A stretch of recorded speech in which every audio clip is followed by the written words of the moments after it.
everybody, and welcome to another episode of Healthy AF. I can't tell you how excited I am that I get to talk to people and hopefully make a difference for them in their lives, even if it's just with my own crazy vulnerability and what's going on in my life. So thank you for listening. There are a few of you I know who listen in a very dedicated way, and I really appreciate you. You keep me going. So we'll start off with a little gratitude today. Today's episode actually is going to be dedicated to having something to look forward to. I know that many times when we begin our healthcare changes, our new behaviors, any kind of behavioral patterns we want to shift to, or those unscheduled learning opportunities that land in our lap that have us fearful, have us in the grind, maybe like, oh my gosh, I don't want to do this. This is a poop stink. It's very helpful to have the other end of the tunnel, the little light at the end of the tunnel. I think sometimes we have a light at the end of the tunnel and it's already in place.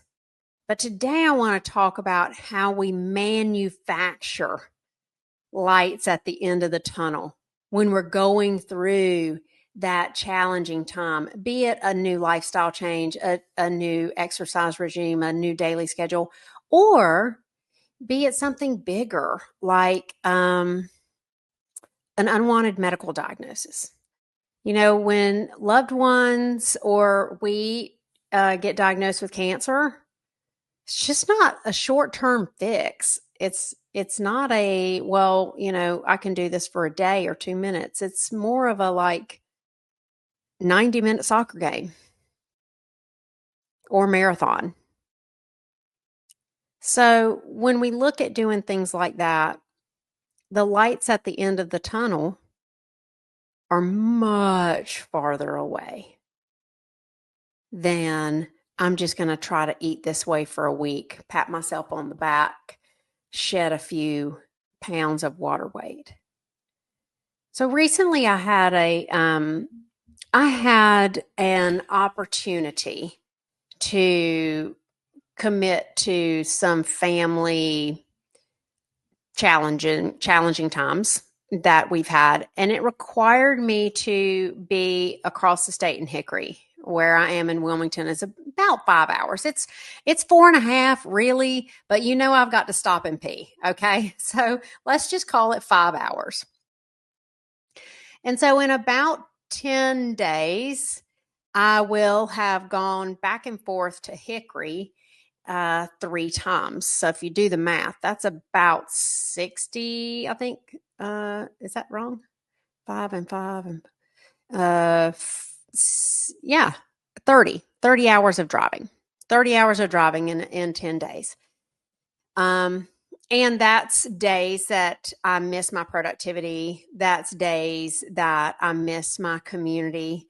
I miss my workouts. I miss good food and nutrition. We know how we eat when we're in the car. I know how I eat when I'm in the car. Bojangles doesn't feel so bad when you're eating it once a month. You're eating it 3 times in 10 days. Don't feel so good anymore. And so I knew that I was committed to having this kind of week. I knew that I was doing the right thing to be in alignment with what I was really committed to for being there for my family. And so I signed up joyfully, right? And I knew that it was going to be tough. I knew I didn't want to be angry. I knew I didn't want to be emotionally exhausted. I did not want to fall into patterns of being a victim or a martyr.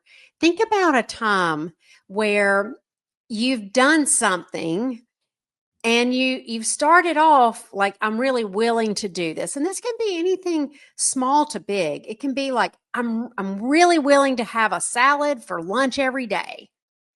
And then by Wednesday, you're kind of pissed off. You're kind of resentful. Why does everybody else get to have a cheeseburger? I got to have a salad. 10 years ago, I didn't have to have a salad. Now I'm having to have salads, right? It can be anything like that, from a very small thing to a very large thing. Like, yeah, I said I'd take care of this person, but 6 months in feels pretty bad, and I don't want to do that.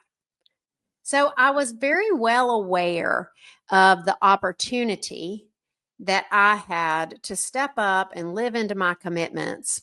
And I was also very well aware of the risk of falling into anger, martyrdom, victimhood, resentment, emotional depletion, looking for numbing with food and BritBox. Y'all know I love to numb on some BritBox. All the things that sort of shrink my life that I'm frankly not willing to do anymore.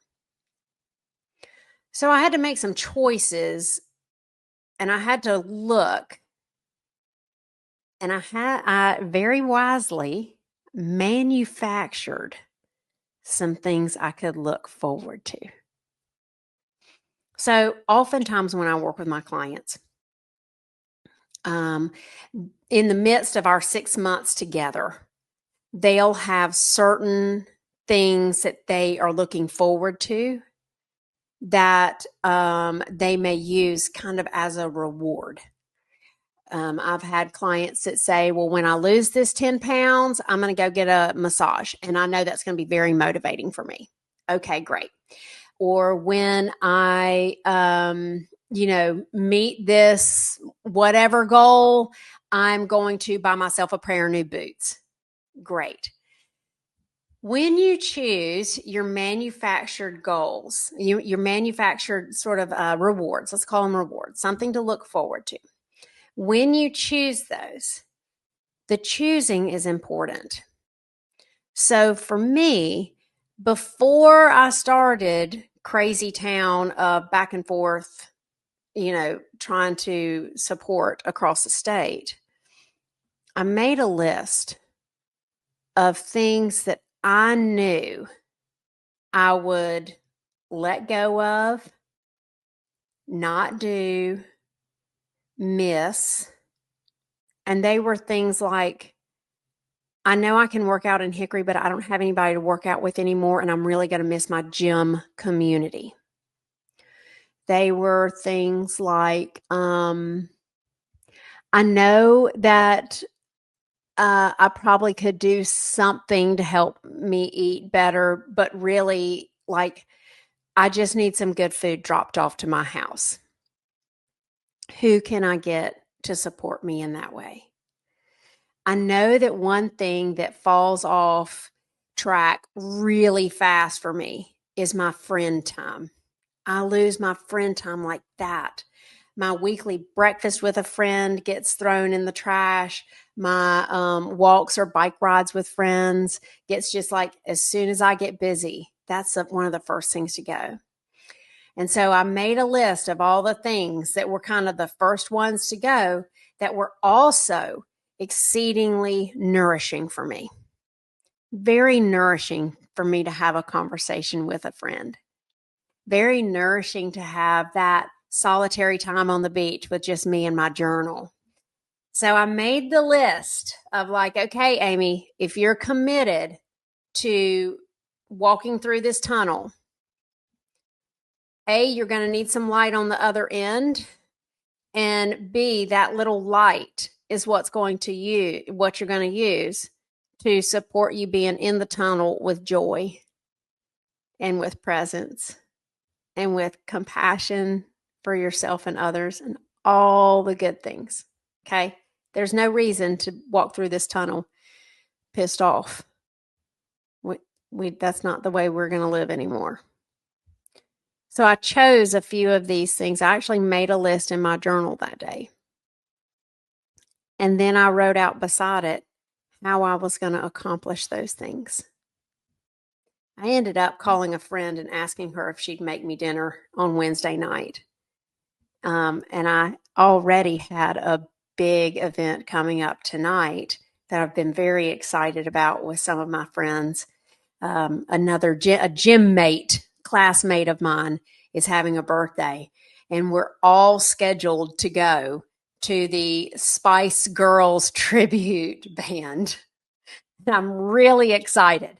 As I told my friend, there are not many things that I will go out on a school night past 7 o'clock into a bar, but I will do it for her birthday and for the Spice Girls tribute. So I'm very excited about that.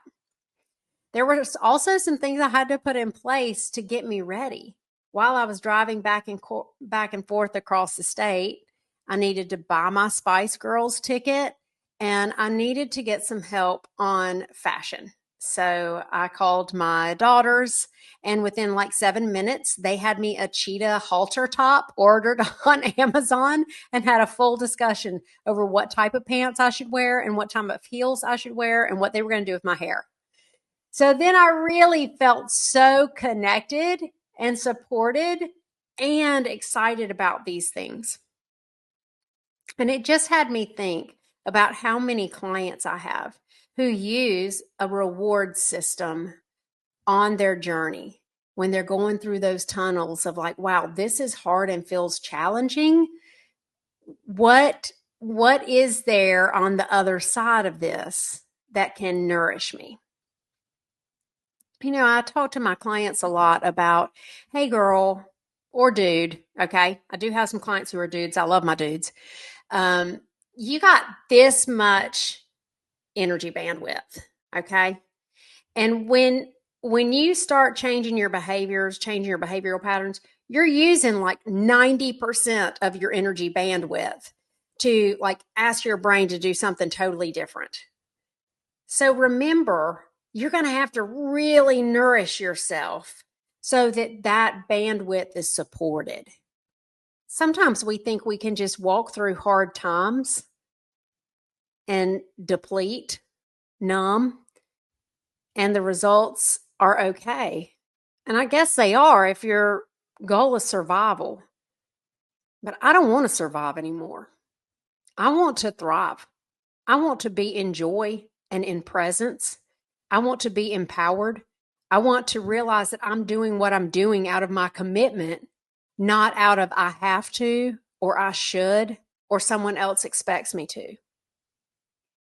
So the responsibility is mine to also be aware of and ask for support in making some rewards for me that are sustaining as I'm walking through the tunnel. I don't know what it is in your life that you give up the minute something hard happens, that actually you need to get you through the tunnel in the way that you want to get through the tunnel. But here's your reminder. Manufacture bright spots to look forward to. Give yourself those rewards. Create a little hope. Just a little hope, like little droplets as you're going through that tunnel. Whether it's something, we'll say simple, not easy, like adjusting your diet, or whether it's really hard, like that really icky diagnosis that no one wants to get. Remember to love yourselves and give yourself some grace. And I will see you next time on Healthy AF.